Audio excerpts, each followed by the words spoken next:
Meus amigos, meus irmãos, admiradores da doutrina espírita, paz e luz, os admiradores da doutrina espírita. Meus irmãos, eu estava falando anteriormente na reunião passada, eu entendo que, dado a esse período, final de ano, a gente viajar, ir para a casa de um parente, de um amigo, em síntese, viajar. Então, nesse período do dia 24 até dia 1º, a gente vai pegar um recessozinho, até que Espiritismo não tem recesso, mas é em função de até a gente mesmo viajar, tudo. Então nós vamos ficar aí suspensos os nossos estudos, um dia que antecede o Natal e até o dia 1º. Ficaríamos uma semana suspenso, porque aqui nós, como a maioria sabem, tem o conhecimento, nós reunimos às quarta e sexta-feira. Boa tarde a todos, meus irmãos. E assim sendo, eu solicitaria a nossa amiga fraterna para fazer a abertura inicial para nós. É com você, minha amiga.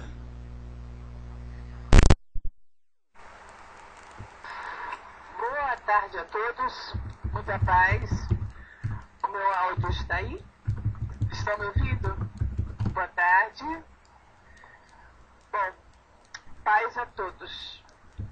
Eu quero dizer para vocês que essa oportunidade que nós temos aqui, net, de cada dia mais aprendermos sobre essa filosofia que nos ajuda tanto a viver, a crescer espiritualmente, é uma grande oportunidade. Podemos dizer até que é difícil se encontrar alguma parecida. E o nosso irmão X, inclusive, na minha visão, veja bem, né? Ele não gosta muito que se elogie, mas eu não estou elogiando, não. Eu estou dizendo a verdade. Para mim, ele sabe muita coisa do que eu, pelo menos, né? Porque quanto à teologia, eu sei muito pouco. Gente, vocês já pensaram em meditar? Algumas pessoas dizem não poder ou não saber meditar. O que não é verdade. Você medita muitas vezes, só que não sabe que está meditando. Vejamos, quando um problema lhe preocupa, você pensa e repensa como solucioná-lo, certo? Questiona, argumenta, pensa no que fazer. Está meditando. Com a única diferença de que não inclui a presença de Deus na sua meditação. Meditar é igual a ditar a mim. Quando você passa a unir-se com Deus na solução dos seus problemas e no silêncio da sua câmara secreta, buscar a solução, a sua meditação trará resultados práticos. Quando orares, devemos orar sempre, né, gente? Entra no teu quarto, que é o teu interior, não é o quarto físico, é o quarto interior, a sua parte interior, o seu íntimo. Fecha a porta, quer dizer, não procura não ouvir nada, não lembrar de nada, não pensar em nada, além daquilo que você vai focar. Não permitir pensamentos perturbadores, dispersivos. E ora teu Pai em segredo, e teu Pai que vê num lugar oculto, recompensar-te-á. Isso disse Mateus. Uma senhora veio até mim muito ansiosa porque seu filho fora transferido para um lugar distante e deveria estar lá dentro de 30 dias. Ela não queria que ele fosse, nem ele queria ir. Aconselhei-a então a entregar nas mãos de Deus a transferência do filho e que repetisse algumas vezes durante o dia a oração que dei para ela. E aí ela repetiu. E então, antes do tempo pré-estabelecido para a mudança, vem uma contra-ordem suspendendo a transferência, colocando naquele lugar o outro que desejava ir para lá. É interessante isso, né? Minha gente, devemos botar a nossa mente sempre do lado positivo. Isso eu vou repetir sempre para vocês. Porque quando nós botamos o não na frente, é uma forma negativa de pensamento. E a nossa mente é forte. Nós temos muita força. E desconhecemos que temos o que é pior, né? Porque nós temos Deus em nós. É Deus em nós. Espiritualmente nós somos geneticamente deuses. Então nós temos a força divina em nós, essa energia. E é tudo isso que nós aprendemos aqui, que nós colocando em prática, nós podemos realmente ser muito mais felizes. Vamos prestar atenção ao nosso irmão X e o que ele disser para nós, vamos ver se a gente consegue colocar em prática, porque a gente pode saber, mas se não colocar em prática também não vai ajudar muito, tá certo? Beijinho a todos e até.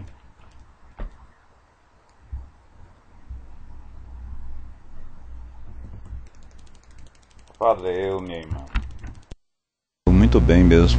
A sua preleção inicial, que não deixou de ser uma oração, como os próprios irmãos, uma prece como os próprios irmãos, os admiradores da doutrina espírita, viu o que a nossa amiga fraterna disse. O pensamento é energia, e o bom pensamento é você entrar no cadinho de seu interior e do seu quarto, entre o seu quarto, feche a porta e ora. Mas não o quarto físico, mas o seu ser, que ela muito bem colocou. E no momento de emitirmos pensamentos bons, eflúvios positivos, energias benfazejas, nós estamos orando. Extraordinário, minha irmã. Meus cumprimentos pela oração espontânea, boa e extremamente envolvente. Eu solicitaria que algum de vocês colocasse um número, por favor, de 1 a 288. 22 a Fernanda colocou. Fernanda? O Donizete pôs 101. Obrigado, Donizete.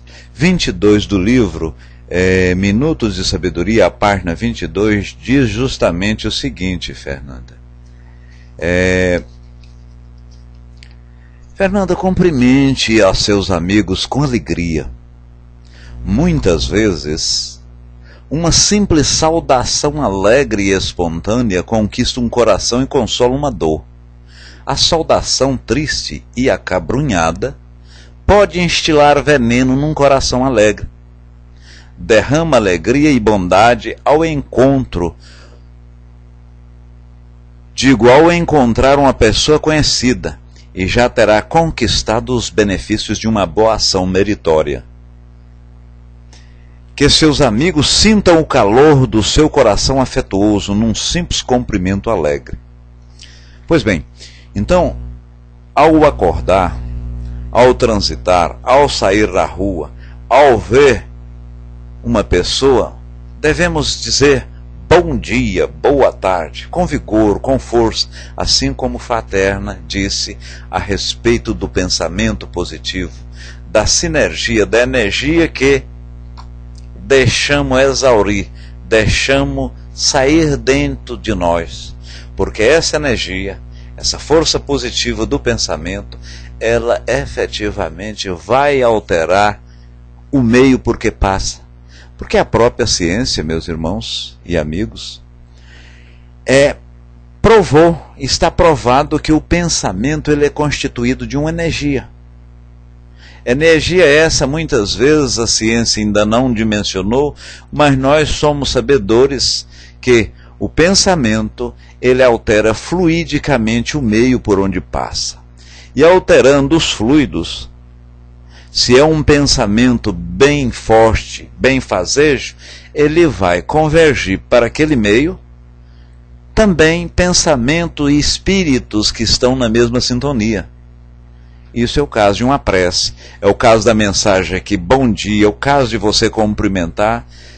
Na verdade, podemos dizer até, uma caridade moral. Bela e Ricardo, amigo, seja bem-vindo. Paz e luz, meus irmãos. Então, quando você cumprimenta efusivamente, quando você cumprimenta de forma ardorosa, de forma positiva, de forma firme, de forma vibrante, mesmo até isso pode ocorrer, você dar um bom dia, a pessoa fala, bom dia, por que essa pessoa está me desejando um bom dia? Para mim nada ocorre da forma que eu inseto, da forma que eu planejo, da forma que eu quero. Bom dia seria talvez para fulano de tal, para o meu vizinho, para o meu chefe, mesmo se depararmos com pessoa com esse naipe, com pessoa com esse tipo de pensamento, mas sempre é oportuno, sempre é racional, sempre é correto nós cumprimentarmos os amigos com alegria. Pastorino está falando para a gente cumprimentar os amigos com alegria, mas eu diria até que não precisa nem ser amigo. Muitas vezes você tem um relacionamento de um conhecido lá no trabalho, você está chegando ao trabalho, está chegando ao vizinho, tá?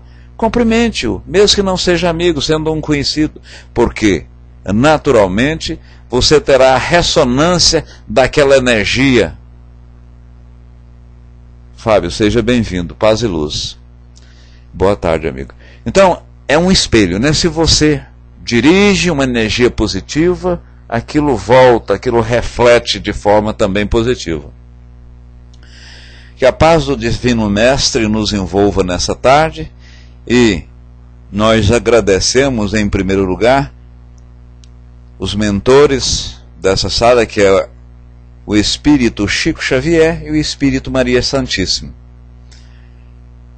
E toda a espiritualidade dos dois planos que estão aqui agora.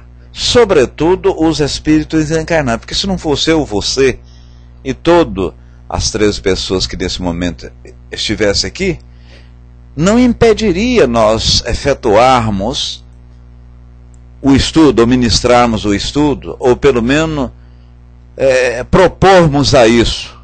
Mas, em termos de incentivo, em termos de energia, conforme a amiga falou, em termos de vibração, a coisa parece que não teria. Então, a espiritualidade encarnada é fundamental, é prioritária. Muito embora, e somos sabedores, que há uma pleiade muito grande, centena deles aqui, esses mesmos espíritos desencarnados. E aí, meus irmãos? Proibição de evocar mortos, como está aí no banner em cima, da proibição de evocar mortos. Devemos evocar, o espírito é um morto, qual esse relacionamento do espírito do mundo incorpóreo para conosco que estamos encarnados, aprendemos com isso, como fica? De uma certa forma, a igreja, essa igreja convencional, em suas manifestações, ela coloca de forma contundente, não se deve evocar mortos. Não se deve evocar mortos. Aliás, nós não evocamos mortos, nós evocamos sobretudo vivos. E o Donizete já começa a colocar aí uma coisa extraordinária. E foi dita isso ao Chico através de Emmanuel, quando chegou uma pessoa bastante carente, e dizendo ao Chico, olha, eu queria ter essa comunicação, eu não sei se era de uma mãe ou de um filho, e aí ele foi intuído, inspirado por Emmanuel, e ele disse essa célebre frase, e na verdade muito, o telefone, né, meus irmãos e admiradores da doutrina, é que o telefone na verdade toca de lá para cá. Isso quer dizer o seguinte, que a manifestação espiritual, ela só ocorre entre várias coisas sobre 3 aspectos. Primeiro aspecto, o espírito precisa querer manifestar. Eu costumo dizer que é doído para o espírito, ele já não está na matéria. A matéria é alguma coisa muito grosseira, inóspita. Ele já está num plano onde desvinculou-se da matéria. Isso não em sua totalidade, porque tem espíritos que ficam centenas de anos ainda vinculados aos seus tesouros, à matéria, e inclusive até assistindo à decomposição orgânica dos seus corpos. Primeiro tem que querer, e isso é doído. Segundo, precisa da autorização da providência divina, ou seja, o meio em que ele está, Deus, a providência divina, os espíritos aos quais o mesmo está subordinado, tem que dar essa autorização. E terceiro, tem que haver o meio propício, né? A vibração, o pensamento dito inicialmente pela fraterna. Ora, se eu estou evocando um santo, por exemplo, Santo Antônio, São Luís, um espírito mais assim evoluído, vamos dizer, eu tenho que naturalmente estar nesse mesmo padrão vibratório. E ainda, estar nesse padrão vibratório, ser médio para haver a respectiva comunicação. Muito embora eu possa evocar a efetiva manifestação sem eu ter a respectiva comunicação. Eu evoquei, tive a ajuda, porém não houve uma psicofonia, ou seja, eu não estou falando via espírito, não estou escrevendo, não estou vendo, qualquer uma das formas mediúnicas. E a igreja, de uma certa forma, ela coloca-se os espíritos após a morte, a alma após a morte, em praticamente 3 circunstâncias. Em primeiro lugar, no céu, onde você ou o espírito atingiu um grau de evolução tal que ficam de uma forma assim até nimbados, ficam de uma forma extasiadas, de uma forma extasiados, né? Não seria um extasiamento, mas uma beatitude, ouvindo beneplastos, música, coisas extraordinárias de anjos e do próprio Deus, e tendo ao lado Jesus e outros espíritos, ou ditos santos, né? Então, eles estariam tão preocupados e tão felizes com essa felicidade, essa beatitude, sem produtividade, que não ia manifestar, ou não precisa manifestar. Outra, estando no inferno, sofrendo dores, sofrendo queimaduras, sofrendo desconforto atrozes. Pela mesma forma, estava em tamanho sofrimento que não teria como manifestar, e mesmo por outra não teria autorização do todo-poderoso diabo, Lúcifer, ou da pessoa que o mesmo está submetido. E terceiro lugar, onde o espírito não está totalmente num estágio bom e nem ruim, ou seja, não está no estágio tão evolutivo que está no céu e nem um estágio ruim no inferno, ele fica naquele meio termo, e a igreja denominou isso purgatório. Então está espiando e está tão preocupado nessa expiação para, num segundo momento, ganhar o céu, e se efetivamente não fizer a tarefa devidamente, ao mesmo incumbida, ele irá ou decairá ao inferno. Então só sobrou a manifestação para quem? Para o diabo. Segundo a igreja, a manifestação, ela está afeta mais e tão somente ao diabo. Isso está lá em Deuteronômio, Moisés, mas posteriormente falaremos. O supremo argumento que prevalece é a proibição de Moisés, né? Que não falar com morto, tudo, mas aí a gente vai logo à frente falar o que advém desta parte de Deuteronômio, que é a própria igreja, tanto a católica como a igreja protestante, pega veemente e firmemente relativa a isso, a não comunicação. Não é permitido entreter relação com os espíritos. seja imediatamente ou por intermédio de pessoas que evocam. Mas por que que Moisés colocou isso nas leis? As leis de Moisés, ela é dividida em duas partes. Tem as leis divinas, né, que é aquele decálogo. O decálogo, vamos dizer, da proibição: não matarás, não roubarás, não desejar a mulher do próximo, não sentir ciúme, etc. E tem a parte legal, a parte moral, mas a lei humana. Mas Moisés, como as pessoas vindas e adorando aqueles deuses egípcios, deuses do politeísmo, Moisés tinha de implementar de forma bastante forte, de uma forma bastante assim imperativa, né? Sem H, imperativa,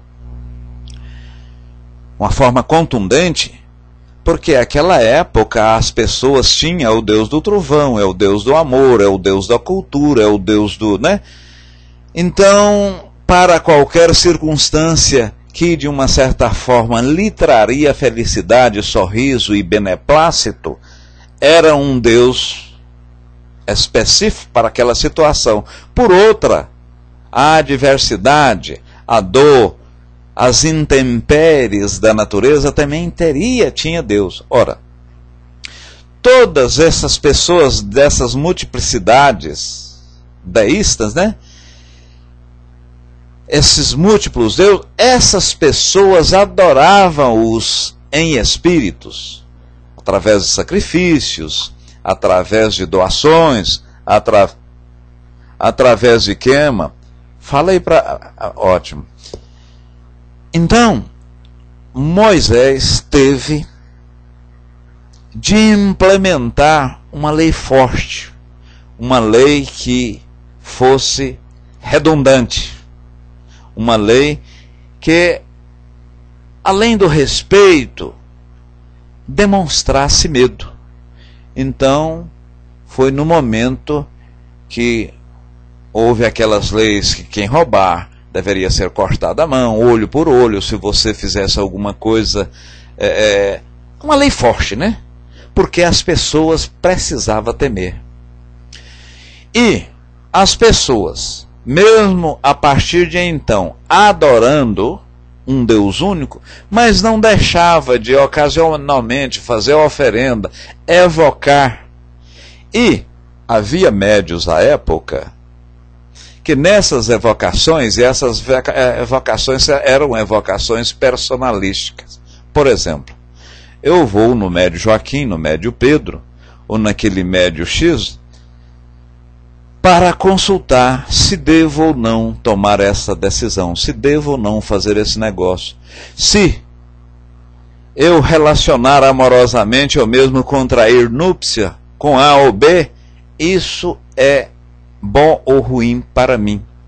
Ora, no momento em que as pessoas se atinham a isso, e o pior, o médium que se diz portador e evocava o Deus ou o Espírito que o ajudava, cobrava. Era, na verdade, um charlatânico, era um embusteiro, era uma pessoa que brincava com os sentimentos e com a fé dos demais. Muito embora, dentro dessa comunicação, Sonata e Romana, seja bem-vindo. Paz e luz. Boa tarde, Sonata.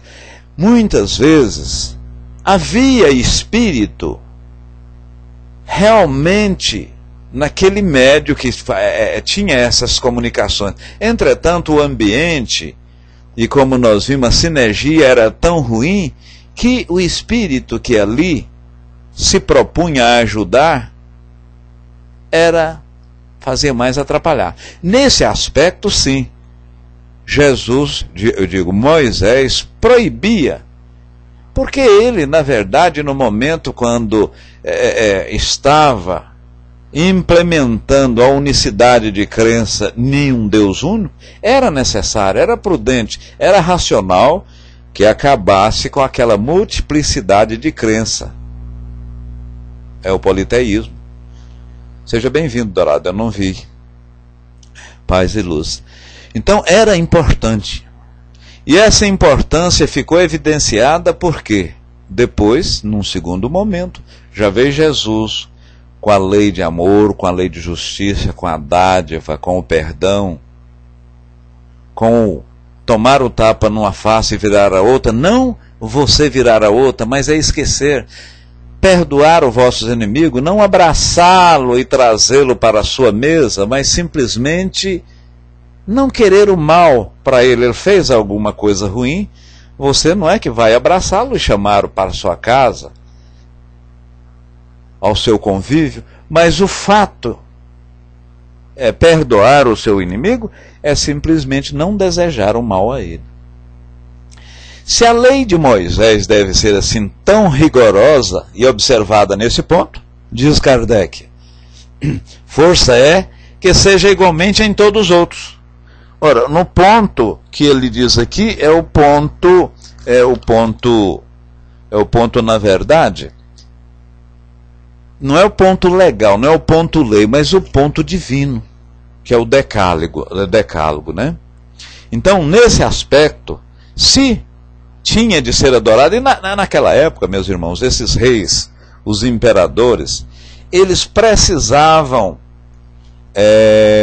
falar que aquelas leis vinham, mesmo que não viessem, mas vinham de tais espíritos, de tais deuses, que eles eram o enviado. Por quê? Para dar mais credibilidade no que os mesmos precisavam legislar. E Moisés foi um grande legislador. Então, o aspecto de Moisés proibir lá em Deuteronômio falar com os mortos é nessa vertente. É você evocar aqueles deuses, aqueles dito mortos, aqueles espíritos, para, na verdade, resolver problemas pessoais. E ali cobrava-se. Fazia as coisas mais horrorosas. Então Moisés realmente teve de proibir, com castigo, com decepação, com lapidação, com decapitação, com morte. Inclusive de crucificação, porque havia várias sentenças, né?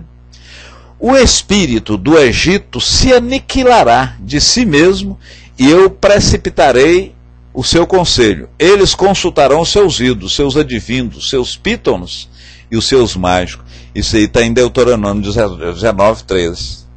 Por quê, meus amigos? Porque naquela época eles sintonizavam com os espíritos, com os deuses, com os feiticeiros, para resolver os seus problemas, para tomar decisões, para realizar ou decidir simples coisa como uma pequena viagem, um negócio, e mais no aspecto pessoal. E até hoje a gente vê certas doutrinas aí dita espiritismo, né?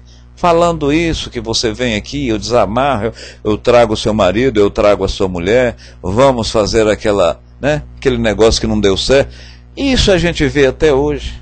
Infelizmente, esses embusteiros, essas pessoas que não estão dotadas e não têm a respectiva comunicação, ali são embusteiros mesmo, eles crescem, eles aumentam o número porque tem pessoas que acreditam, tem pessoas que dão aso ao que os mesmos fazem. A proibição de Moisés era assaz justa, diz Kardec, porque a vocação dos mortos não se originava no sentimento dos respeitos, afeição ou piedade com eles, sendo antes um recurso de adivinhação, né? É uma adivinhação. E nós, dentro do Espiritismo, nós, pela mesma forma, não adotamos isso, não reprovamos qualquer atitude no que refere-se a ler uma sorte, a prognosticar alguma coisa, sobretudo quando há uma paga, sobretudo quando aquele médium cobra. Mas, irmão X, nesse aspecto você está dizendo que, então, todas essas mediunidades, Isso aí é um processo de charlatanismo, é um processo de embuste, quando a pessoa está lendo a sorte, quando está fazendo alguma coisa. Olha, pode ser e ocorre que quando você sintoniza, e a Eterna colocou muito bem disso quando ela falou relativamente à oração e a maneira de você pensar, e coincidentemente a mensagem hoje de Pastorino foi: a energia também, cumprimente com energia, cumprimente com vigor, cumprimente desejando bem, mesmo se a outra parte você nem amigo é, porque o pensamento é uma energia, ela precisa, o pensamento precisa, como a energia precisa dos fluidos para propagar, e ele propagando, a gente viu que converge bons espíritos. Verônica, seja bem-vinda, hein? Paz e luz. Então, nesse aspecto de evocar os mortos, para adivinhar, presságios, mau agouro, essas superstições, o Espiritismo, ele execra, ele não advoga esse princípio dentro dos seus, vamos dizer assim, princípios canônicos, se é que poderíamos dizer. Então, nós abominamos essa forma de evocação. A evocação que se diz na nossa doutrina, e inclusive é bom que se faça, é aquela evocação firme, com um propósito de ajuda, talvez até mais para um ente querido, mais para o próximo, né? Uma solicitação de uma dúvida, para que você atinja aquele objetivo, que ajuda, não que coloque. Porque a espiritualidade, o espírito célula, o próprio espírito protetor que cada um de nós temos, se nós estamos em determinada pesquisa, se nós estamos elaborando um trabalho, esse trabalho demanda horas, dias, meses ou talvez anos para que descubramos ou chegamos a contento naquele fim previamente planejado, o espírito, ele não simplesmente, muito embora é meu mentor, ele não fala: olha, irmão X, você deve partir por essa ou aquela vertente, porque em assim você fazendo, você chegaria lá. Se acontecesse dessa forma, queimaria etapas. E onde estaria a valorização do mérito? Então, ajuda sim. Da seguinte forma: orienta o caminho, orienta a vertente, mas não faz. Ele muitas vezes, eu estou querendo cortar um carro numa viagem, ele me inspira: olha, não faça isso. Mas eu, muitas vezes, tenho até outro lá, ao meu lado, que fala: não corte, isso não vai ter... Eu posso atendê-lo. Então, ele vai deixar que eu não corte? Não. O meu livre-arbítrio, em todas as circunstâncias, ele é atendido. Porque senão, onde estaria a valorização do mérito? Outrora falamos isso e fizemos a associação relativamente ao fazer uma tarefa escolar para um filho, por exemplo, que está cursando fundamental. Se você sempre, no afã, no objetivo de ajudá-lo, fizer diariamente as tarefas para aquela criança, para o seu filho, ou aquele ente que está sob a sua tutela ou responsabilidade, como essa criança, esse espírito ia evoluir? Então precisa de dor, precisa de sofrimento, precisa de vicissitudes. Não que o sofrimento traga a evolução, mas ajuda. As práticas supersticiosas, até na Idade Média, mais ou menos,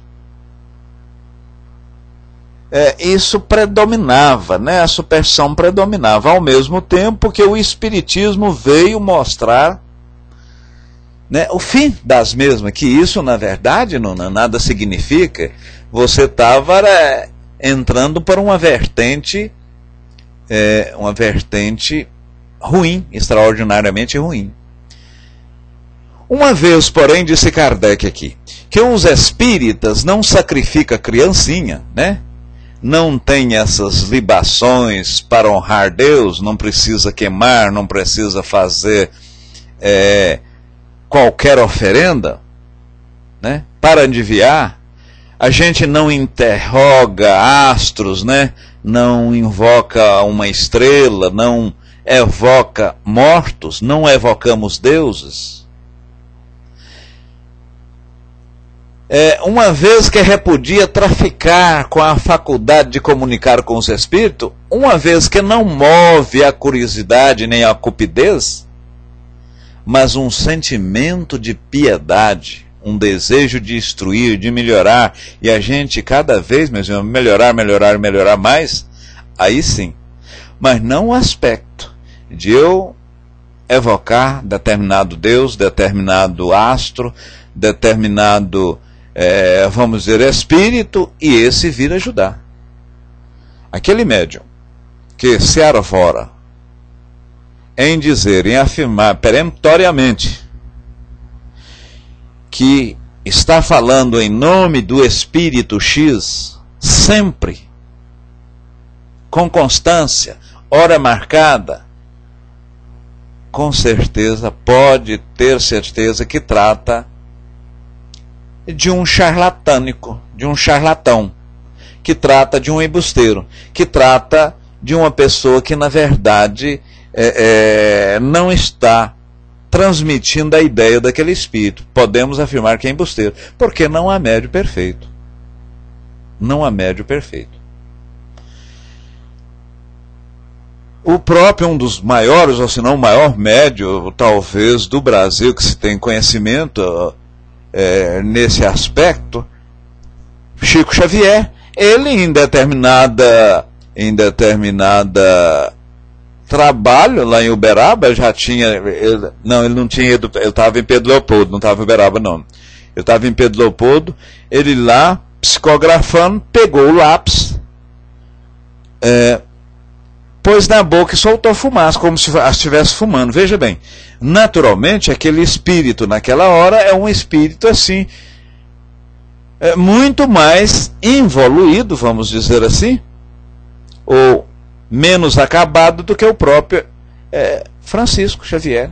E quantas vezes nessa sessão mediúnicas, e aqui tem, seja bem-vindo, Nando, paz e luz, meu irmão. Eu sei que aqui tem vários irmãos que participam de mediúnica, né? Eu faço aqui no centro, aqui nós participamos, eu já tenho mais de 5 anos que eu participo da mediúnica, mas eu quero ressaltar que eu não tenho mediunidade de forma contundente, de forma vidente ou audiente. Eu não sou instinto em médium. Porque médium, na verdade, meus irmãos, todos nós somos. Mas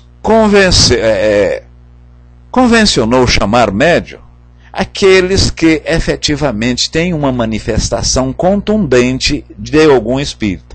Porque nós somos todos médios. A 459, na questão do Livro dos Espíritos, Kardec perguntando aos mentores se os espíritos podem nos influenciar. E o mentor, que ali o assistia, disse: mais do que vós imaginais. De ordinário, somos nós que vos influenciamos. É bem verdade que vocês não são simples marionetes, vocês têm um livre-arbítrio, mas quanto nós influenciamos sobremaneira. Outra, relativamente ao sono, quando do sono sonhamos, várias vezes que sonhamos, é o relacionamento do nosso espírito com algum outro espírito. E o que é mediunidade? Mediunidade é a manifestação do espírito que não está na carne, junto à alma, que é o espírito encarnado. Houve essa manifestação e o espírito encarnado passa-se para frente, a comunicação chama-se mediunidade. Porque sentir a presença dos espíritos, animais sentem, mas nem por isso são médios, né? Então você precisa sentir a presença, a comunicação, a intervenção do espírito e saber comunicar essa, né, processar essa comunicação e saber fazer a respectiva comunicação. Pois bem, há duas partes distintas da lei de Moisés, como nós falamos, né? A lei de Deus, né? Essa propriamente dita, esse é promulgado sob o Monte Sinai, e a lei civil, essa forte, essa, por exemplo, que nós estamos, que é objeto do estudo agora, não evocar os mortos. Mas não evocar os mortos é porque, repetimos, sobretudo as pessoas que chegaram a posteriori, era costume à época você evocar os espíritos através de Deus, evocar estrelas, evocar algum tipo de objeto e dele receber influenciação. Mas aquela pessoa que se arvorava em ser médio, aquele charlatão lá, vamos dizer, estava, de uma certa forma, corrompendo os valores éticos e morais das pessoas da época. Então, não só nós espíritas, nós condenamos essa prática, como Moisés o fez extraordinariamente essa época.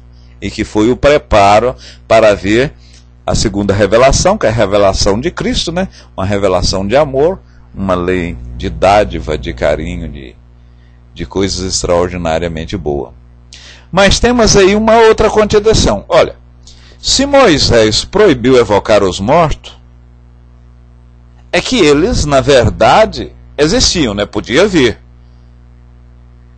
Porque, ao contrário, se não existisse, ou se não... ele não precisava. Então, desde essa época, havia sim, tinha, ou pelo menos alguns espíritos mais evoluídos sabiam dessas comunicações. Evidentemente que pessoas ditas médium, pessoas ditas com poderes mediúnicos, tornavam, ou eram charlatães, né? Tornavam essa comunicação, fazia uma comunicação inverídica, uma comunicação improvável, ludibriava as pessoas que na mesma acreditavam. Balco, seja bem-vindo, paz e luz, meu irmão. Boa tarde. É verdade que as proibições de Moisés abrangem a interrogação dos mortos, porém de modo secundário, como acessório às práticas de feitiçaria. Ali o que na verdade ocorria era, vamos acabar com esses atos de fetiche, né? Vamos acabar com essas práticas abomináveis, essas práticas abusivas, esse desrespeito às pessoas outras, que vai, e na simples humildade, dá a casa, dá dinheiro. Ora, não vamos não, meus irmãos. Aqui, recentemente, pastor, quando eu estou dizendo, não vou nem usar o nome de pastor, mas religiosos levando pessoas ao suicídio, pessoas se mataram coletivamente, pessoas isolar da sociedade, pessoa rebelar-se contra a família e seguir determinadas seitas ou líderes religiosos em função de um plano exortado pelo mesmo, né? Nós temos no mundo atual. E isso é o que é? São os falsos profetas, né? E foi dito isso nos evangelhos, que os jovens, os velhos profetizarão, a gente iria ver os falsos profetas, falsos cristos, os jovens, o que os jovens faziam? Eu sou assim um pouco, relativamente a essa parte evangélica, a Bíblia, eu não estou assim, por não ler ou não ter esse conhecimento mais abrangente, mas o certo é que iríamos ter e deparar com falsos profetas, com falsos benfeitores, mas como deveríamos ver se aquilo era um bom espírito, se aquilo era uma boa mensagem, se aquele era verdadeiramente Jesus ou um espírito pelo mesmo enviado. É vendo a árvore, né, meus irmãos? Uma árvore boa, ela não pode dar um mau fruto, assim como a árvore má não pode dar um bom fruto, né? Pela mesma forma, a gente tem que analisar numa comunicação psicográfica ou psicofônica. Psicográfica é escrita para, né, as pessoas, e psicofônica é aquela falada. A gente tem que analisar o fundo e não a forma. A gente tem que ver o que dimana daquela mensagem. o que nos induz, o que nos exorta a fazermos? É uma coisa boa? É um exemplo? É alguma coisa que você, ao submeter à égide da sua razão, do seu bom senso, da sua moral, e se você tiver dúvida, faça o que o Santo Agostinho diz, leve a razão ao conhecimento de outra pessoa mais evoluída dentro daquela área. Então, você faria aquilo? É o que você, de uma certa forma, sugeria a outra pessoa fazer? Em sendo assim, trata-se de um bom espírito. Em sendo assim, trata-se de um apóstolo, não de um falso Cristo, não de um falso apóstolo. Então, desde aquela época existia falsos cristos, falsos apóstolos. Quando a evocação, veja bem, ela é feita com reconhecimento, assim, com religiosidade. E quando a gente fala em religiosidade, não é você usar antolhos, não é dentro daquele dogmatismo, não é dentro daquele cerco apertado e daquele caminho muito curto, sem você poder divisar e ver do outro lado do muro. Mas é com visão crítica, é como a fé raciocinada, vamos dizer, não é simplesmente acreditar porque é para acreditar. Eu acredito por quê? É porque eu acredito que isso aí é factível, isso aí é um fogo, se eu colocar a mão eu queimo. Consequentemente eu não posso colocar a mão. Eu sei que queima, fogo queima. Ora, então eu acredito que não posso colocar a mão no fogo, porque decorre desse ato meu que eu, através das labaredas, vou queimar. Bom retorno, Nando. Paz e luz, amigo. Então, quando os espíritos são chamados, não por curiosidade, mas pelo um sentimento de afeição, de simpatia, de desejo, quando você, como disse a nossa eterna, eu pela terceira vez estou falando, quando você, naquele cadinho, chama a razão para dentro do seu quarto, fecha o próprio quarto, mas não seu quarto físico, dentro de você, e é dessa forma que deve orar, com os seus botões, com os seus pensamentos, e não com relação à palavra, ou com essas construções, construções bastante retórica, não. E me faz lembrar, relativamente a isso, um cidadão, e você já deve ter visto isso na internet, ou se não a maioria viram, o cidadão chegava na igreja, um senhor já de idade, oi Jesus, eu sou o Zé, boa tarde. E ele fazia isso constantemente, e um belo dia, o padre, ou a pessoa lá, o que ajudava, o diácono lá, a pessoa falou, mas o que você vem fazer aqui? Não, eu simplesmente falo, eu vou para o trabalho, eu tenho essa hora, como a minha marmita, passo aqui, ajoelho, olha, eu sou o Zé, Jesus, muito obrigado. Aí ele pensou, como isso não vale, Lembra-nos da época dos saduceus, não, dos publicanos lá, que eu não sou como aquele publicano que não reza, e o cidadão com aquelas vestes de linho, fazendo aquelas orações mais exaltadas, e aquela viúva jogando uma simples moedinha, os apóstolos. Olha, aquele cidadão lá, que deu várias notas, pôs no gasofilácio, Jesus disse, só mais vale aquela mulher, aquela viúva, que deu aqueles centavos. Por quanto? Aquele ele deu da sua necessidade, e aquele outro deu do supérfluo, do que excedia. Então veja aí, no momento em que você entra para o seu quarto íntimo, para dentro do seu ser, faz a evocação, faz aquele chamamento, evoca o seu espírito, o seu anjo protetor, aquele santo que você tem efetivamente fé, confiança, e faz de forma ardorosa, não tenha dúvida, meus amigos, você é atendido. Isso não tenha dúvida, é atendido. Dourado coloca, a mediunidade ainda é muito pouco estudada de forma científica. Urge que cada um inverne em seus laboratórios individuais com sincero, mas pesquisas que a mediunidade, o que não é, muito do que se diz não tem sustentação lógica.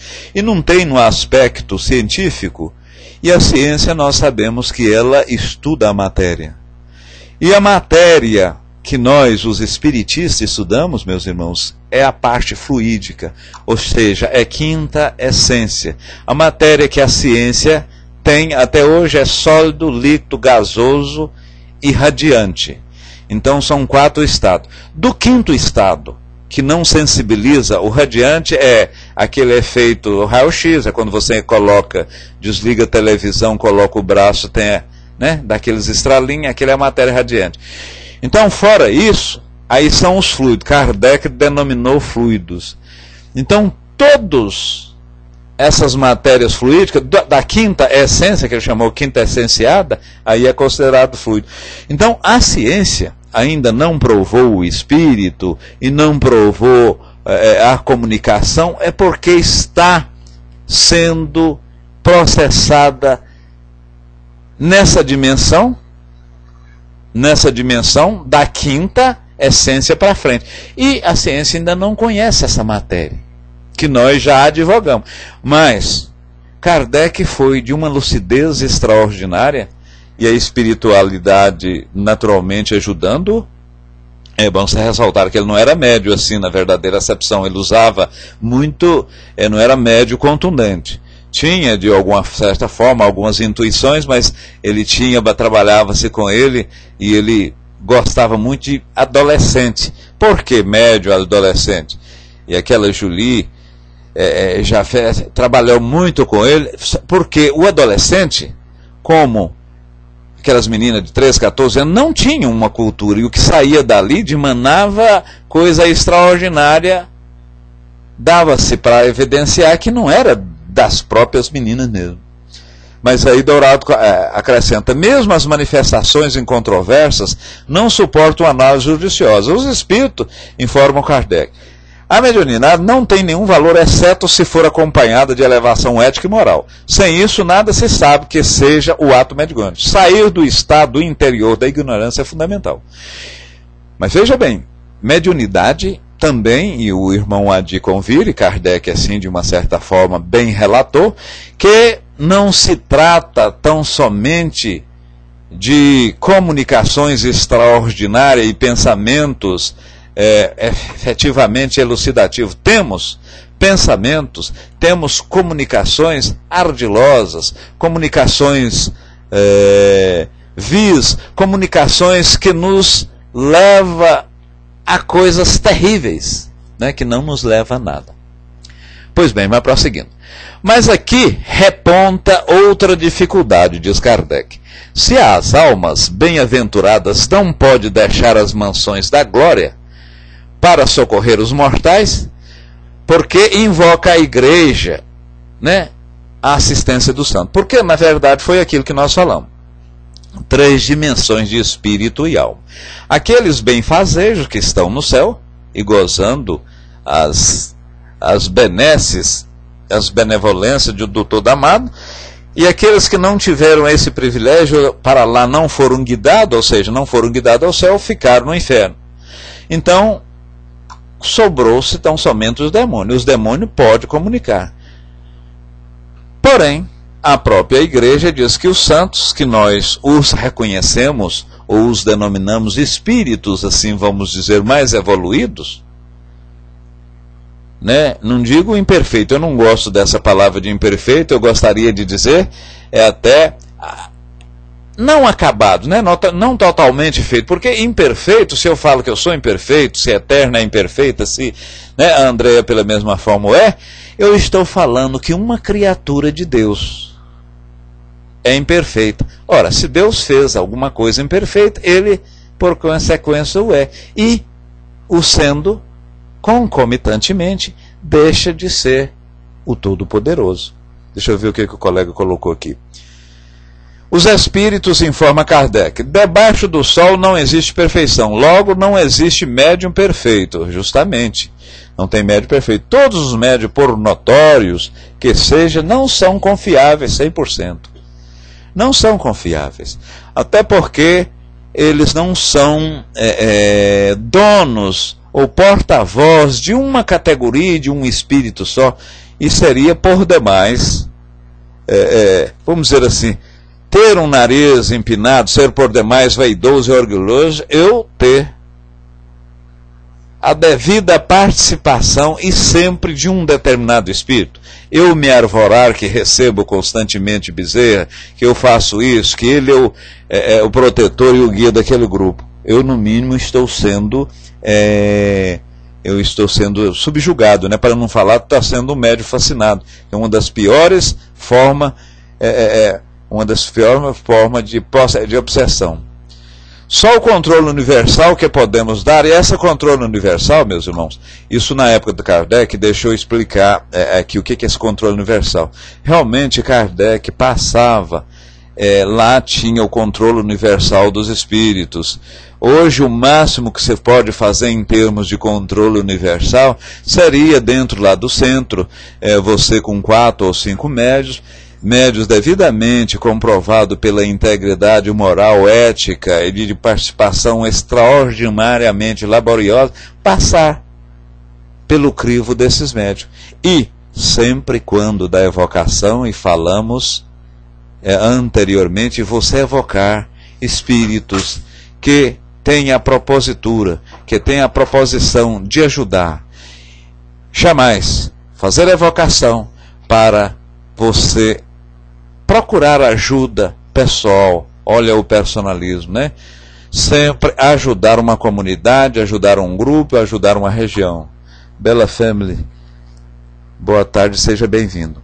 Não devemos evocar os mortos por respeito ou por ser perigoso para quem evoca. Coloca Fraterna. Ora, em primeiro lugar, Fraterna e demais irmãos e admiradores da doutrina, nós não é questão de acreditar, nós não consignamos que após a morte física o espírito é morto. Quando evocamos o espírito, nós entendemos que ele está mais vivo do que nós. Por quê? Ele tem mais liberdade, porquanto mesmo está fora das amarras do corpo físico. Ele não tem esse peso para ir do lado X para o lado Y, não precisa dessa lentidão que eu agora, como espírito, aliás, como não, eu sou espírito, para transmitir o pensamento eu preciso dessa parte material que é a fala. Nós, no mundo espiritual, e é bom que se ressalte que não há dois mundos distintos, o espiritual e o mundo corporal, mas no mundo espiritual, entre aspas, o mundo espiritual é esse aqui mesmo, é o próprio universo, mas não. Então a gente comunica pelo pensamento. Devemos sim evocar os mortos espíritos. Evidentemente, por exemplo, quando houve um desencarne, há aquele processo de perturbação normal, porque quando ele nasceu, quando ele encarnou, iniciando o nascimento na concepção e terminando quando do nascimento, aliás, alguma obra complementar definiu, e assim a gente advoga que a verdadeira, completa reencarnação, ela se processa desde a concepção, o gameta dos dois, o gameta feminino une, né? O gameta feminino e o masculino uno, vai completar aos 7, 8 anos. Aí houve. Por quê? Porque organicamente aquele ser já está perfeito para manifestar o pensamento, para ter, de uma certa forma, focado e enfocado o seu livre-arbítrio de maneira consciente, correta e séria. Zeke, seja bem-vindo. Então, Eterna, podemos evocar. Devemos, entretanto, evitar a evocação dessas pessoas que desencarnou recentemente, ou dessas pessoas. E essas evocações, por quê? Porque ela está naquele período, naquele turbilhão de transtorno, está passando deste mundo, está voltando à verdadeira pátria, que é a pátria espiritual, que é o espírito eterno, né? Ele teve início, mas ele é eterno. Então, nesse aspecto, a gente deve evitar. Mas quando a gente for evocar um espírito para responder um questionamento, você evocar na mesa mediúnica, você tem que estar imbuído dos princípios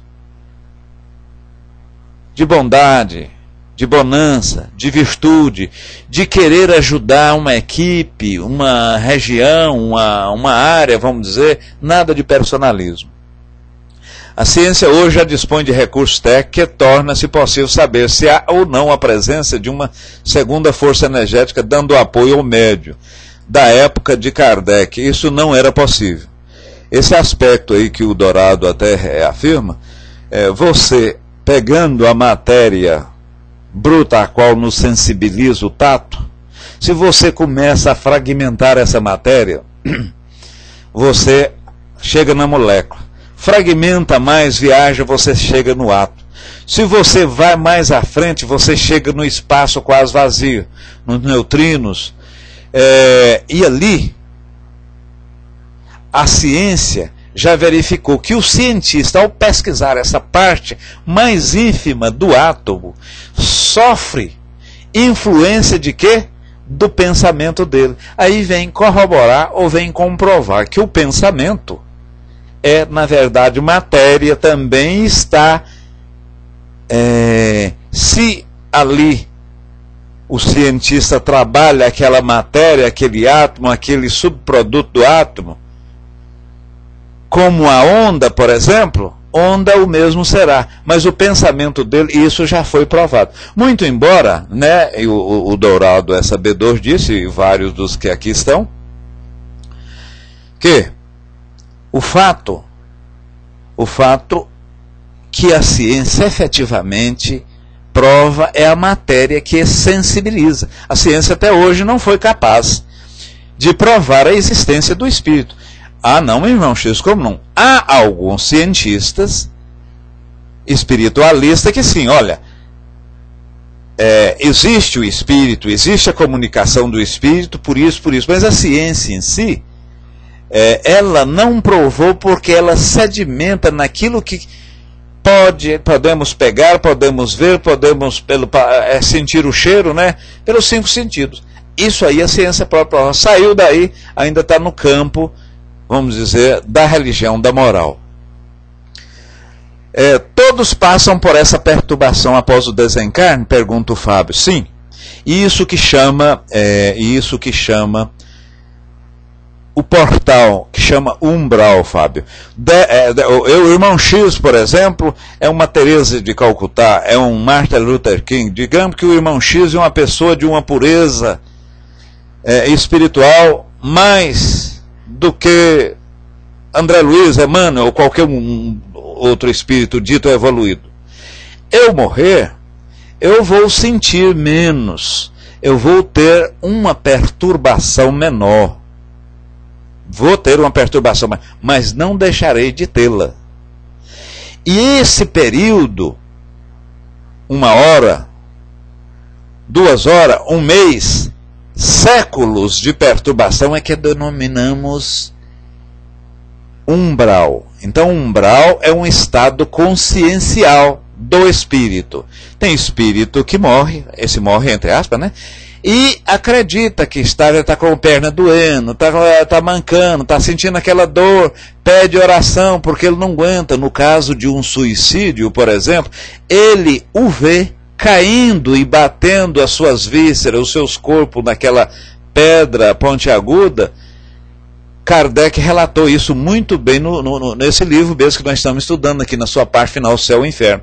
Porque chega um pedaço lá, chega uma parte, que eu não me recordo, é do final, ele começa a entrevistar espíritos mais superiores, espíritos felizes, medianamente felizes, espíritos endurecidos e espíritos suicídios, espírito maléfico. Cada um, lá no século XIX, Kardec teve a oportunidade de evocar. Quando eu falo Kardec, é o grupo mediúnico, né? Porque ele não tinha essa comunicação. Ele não era médium nesse aspecto. Então, ele teve a oportunidade de evocar pessoas que morreram no mesmo dia, pessoas que faziam parte do grupo, que por consequência já eram pessoas mais evoluídas, e comunicou com o grupo lá de Kardec no mesmo dia da sua morte, antes inclusive de ser enterrado. Todos foram uníssonos, né? Unânimes em falar que inicialmente tem aquela perturbação. A pessoa, será que eu morri? Ele anda, ele cumprimenta, ele vê aqueles amigos, ele vai percebendo. Mas tem uns, meus irmãos, que demanda dias, meses para contextualizar essa situação a qual está né, dentro. Armando tinha cumprimentado Márcia. Seja bem-vindo, Márcia. A codificação coloca bem claro, disse Armando, Deus, Espírito, Matéria. Nós sabemos pouco o que é matéria. Pena que no movimento espiritista há especialista demais. Mas eu acredito, e lá agora mesmo eu disse que eu não entendo muito de Bíblia, mas na parte final, São João, lá no Apocalipse, disse o seguinte: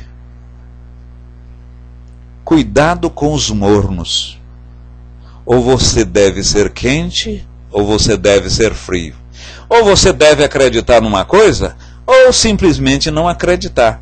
Agora, a pessoa falando sempre, a pessoa contestando, isso foi extraordinário para Kardec, e é extraordinário para nós, porque o morno, lá no Apocalipse, diz será vomitado, né? Os mornos serão vomitados, ou seja, ou você seja frio ou quente, morno nada. Então o fato de nós contestarmos, o fato de você brigar com seu esposo, eu discutir com a minha esposa, você falar de uma certa forma veementemente com o filho, isso é extraordinário. Porque o dia que você não bater de frente ao seu marido e vice-versa, a mulher não, o marido não bater de frente à mulher, é sinal que está concordando. E o concordar, não, eu faço, é isso, tudo, não, você está certo. Isso é sermos mornos. Cuidado com a pessoa morna. Cuidado com a pessoa morna. Então, meus irmãos, é dessa forma. Precisamos e temos que ter essas batidas, temos que ter essas discordâncias, temos que ter essas dicotomias, porque aí a gente vai buscar. E Kardec, e o próprio Erasto lá, deveis repelir, observe que é 10 verdades, não é 9 não, deveis repelir 10 verdades do que acreditar numa mentira. Por que isso? Por que isso? Justamente porque se você acredita numa mentira, então você começa a passar para frente. Eu gosto do Balque, adoro o Armando, venero a Fraterna, e elas de uma certa forma têm uma sincronia positiva e recebem alguma aura benfazeja minha, ela começa a adotar a mentira. Então é preferível achar, não acredito nisso aí não, Em termos de leitura, em termos de ciência, em termos de contraposição, quando alguma pessoa te coloca na parede, quando alguma pessoa te fala até de forma irresponsável, sem ter uma interação daquilo que você está falando e diz veementemente que não acredita, aquilo é muito bom. Ou mesmo se acredita parcialmente, mas não deve fazer aquilo ou outro, porque segundo ela é desta ou daquela forma, é muito bom para você, porque você vai redimensionar. O próprio Kardec, ele chegou lá, estava ele e a Amélie, e um espírito lá fazendo barulho, um espírito que compunha a pleiade vamos dizer, da codificação, e o que fazendo barulho, e esse barulho foi lá das 10 horas até as 22 horas, e ele olhou se tinha algum rato, se tinha algum gato, se tinha algum animal, e ele disse a Amélie, né, bem, olha lá se tem algum barulho, vê se tem alguém. Ela olhou, não tem nada não. E ele ficou com aquilo. Pois bem, os dois foram dormir. Ambos trabalhavam exaustivamente, né? Sobretudo Kardec. E a esposa dele, a Amélie, é uma professora altamente culta também, né? Foi por afinidade que os dois encontraram. Ela era mais velha que ele, 9 anos. Aí no outro dia, ele com a Judite lá estava elaborando a primeira edição do Livro dos Espíritos, que foi 501, 510 ou 501? 510 questões. Ele disse, olha, tinha um espírito que tinha aqui, que estava lá, estava querendo chamar a atenção. Ele falou, não, olha, ele está aqui. Por que você não pergunta a ele? Aí Kardec perguntou, olha, o que é? Aí ele falou, na página tal, na linha 32ª, eu quero que você revê. Porque, veja bem, Kardec, e ele lá, e a espiritualidade lhes disseram, que não existe, como nós, a perfeição não. Também, mesmo assim, Kardec pegar alguma psicografia da média, ele não passou aquilo ipsis liter, não, muitas vezes passou pelo crivo da razão, pelo crivo da racional. E quando ele sentia dúvida, ia para aquele o Conselho Universal dos Espíritos, ia para outros médios, né? Vinha comunicação sobre aquele assunto de vários outros médios. Pois bem, e a comunicação, meus irmãos e irmãs, especialmente era comunicação direta. Aquelas duas, Judite e Jafé, na mesinha, uma mesinha de 30 centímetros. Encostava-se a mão, não pegava não. Ela tinha um lápis, sim, amarrado, encostava-se a mão nela, a mesinha saía a escrever.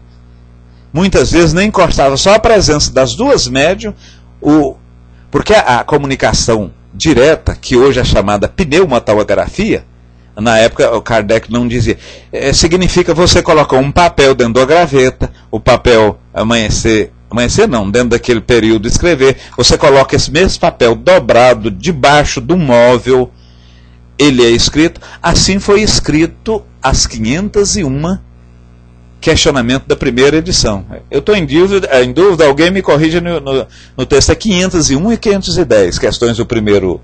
Eu falei uma vez 501, eu falei 510. Eu gostaria que alguém colocasse na área de texto. Pois bem, então, veja que o próprio Kardec, ele foi contestado lá. O espírito bateu forte, tudo, você está errado, olha aí. Então isso é bom, meus irmãos, isso é bom. Gente, o assunto é extraordinário, mas já estamos ao fim. Nós já estamos no fim. E finalizando aqui, o último parágrafo. Repelir as comunicações além túmulos. Kardec diz, e os mentores aqui que ajudaram o mesmo a elaborar essa obra, repelir as comunicações além túmulo é você repelir, por consequência, as orientações benfazejas, a evolução. É você, ipsis liter coloca aqui, repelir as comunicações de além túmulo é repudiar o meio mais poderoso de instruir, já pela iniciação nos conhecimentos da vida futura, já pelos exemplos de tais comunicações nos fornece. Quantas e quantas vezes, meus irmãos, Flor do Rá, seja bem-vinda.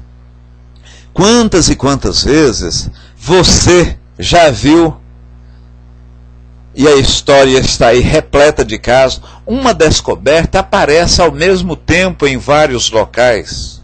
Quantas e quantas vezes eu, na condição de espírito, estou com um problema médio, de razoável, de dificuldade média, de dificílima, né? De difícil solução, hoje eu faço uma oração ao deitar, amanhã a resolução. Gente, como eu estava discutindo o óbvio, como a coisa era tão simples, como o negócio era tão vidente, tão translúcido, eu não via, eu não percebia. O que é isso? Naturalmente, a intervenção espiritual. Então você cortar, finalizando os nossos estudos, cortar a sua evocação, cortar a comunicação dos dito mortos, porque nós somos sabedores que é mais vivo do que nós encarnado. Execrarmos, tirarmos isso da nossa vida, essa comunicação do além-túmulo com nós, é de uma certa forma, obstacularmos a nossa evolução, é colocarmos um tapume aos nossos olhos para que não vejamos de lado, é para que não recebamos. Ora, e isso ocorre até quando do sonho, quando estamos no sono. É bem verdade que várias dessas entabulações, vários desses intervenções espirituais, várias vezes que o Espírito te orienta, te induz e de uma certa forma te ensina, você não lembra. Fica e é oportuno registrar, meus irmãos, que o Espírito não faz nada para nós integralmente. Ajuda-nos a descobrir ou ajuda-nos a pegar o peixe. Ele não pega o peixe para nós. Senão, onde estaria o mérito da evolução? Meus irmãos, então fechamos aqui, né? Até falamos mais assim do que o planejado. O assunto estava... Algum dos irmãos gostaria de fazer algum complemento,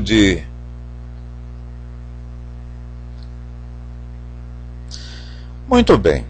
Em sendo assim, nós passaríamos ao nosso encerramento.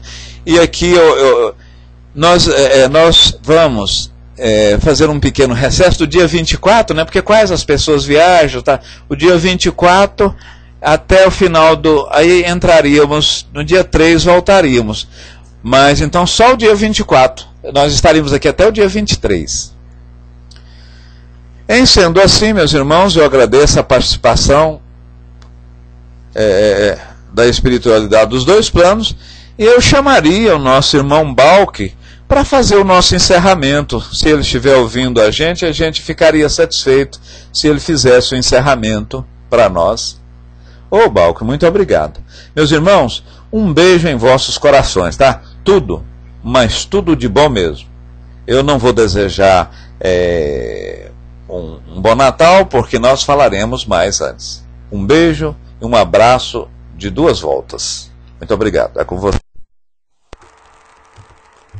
Deixa eu sair aqui.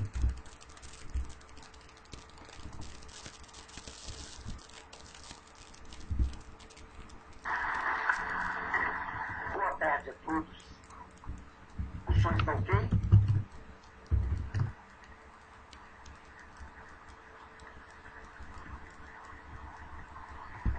Boa tarde. Bem, meus irmãos, após essa explanação do Décio, nós ficamos muito agradecidos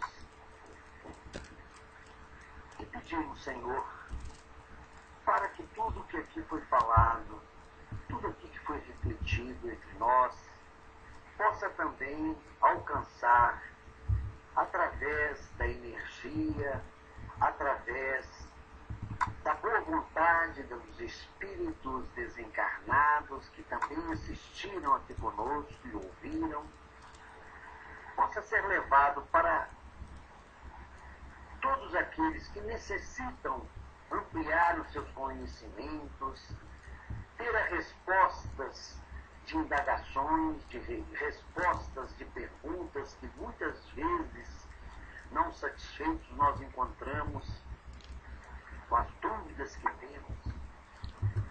Portanto, Senhor, nós agradecemos muito a oportunidade que nos deu mais uma vez de aqui estarmos reunidos, sempre ensejando o bem, o amor, a caridade e fortificando cada vez mais a nossa fé e trazendo para nós cada vez mais o fortalecimento da esperança de que dias melhores, de compreensões maiores chegarão até nós, sempre com o favorecimento da vossa luz, Senhor. Por isso aqui estamos, agradecidos, pedindo, Senhor, uma nova oportunidade em que nós possamos avaliarmos, refletirmos e colocarmos em prática tudo aquilo que ora aprendemos. Fique conosco, nos abençoe, abençoe essa sala, a todos nós, as nossas famílias, os nossos vizinhos, os nossos colegas de trabalho, enfim, Senhor, aonde houver a dor, que esteja aí a vossa proteção iluminada, bendita e misericordiosa. Receba, Senhor Jesus, a nossa gratidão. Muito obrigado a todos, paz e muita luz. Que assim seja. Graças a Deus. Passando para você, irmãos, o meu abraço fraterno a todos. Irmão, mais uma vez eu agradeço a todos, muita luz, muita paz, e que o Divino Criador, que o Divino Mestre Jesus envolva-nos com o seu manto sagrado. Eu vou colocar uma música para que saiamos, né, de uma certa forma tranquilamente. Muito obrigado a todos.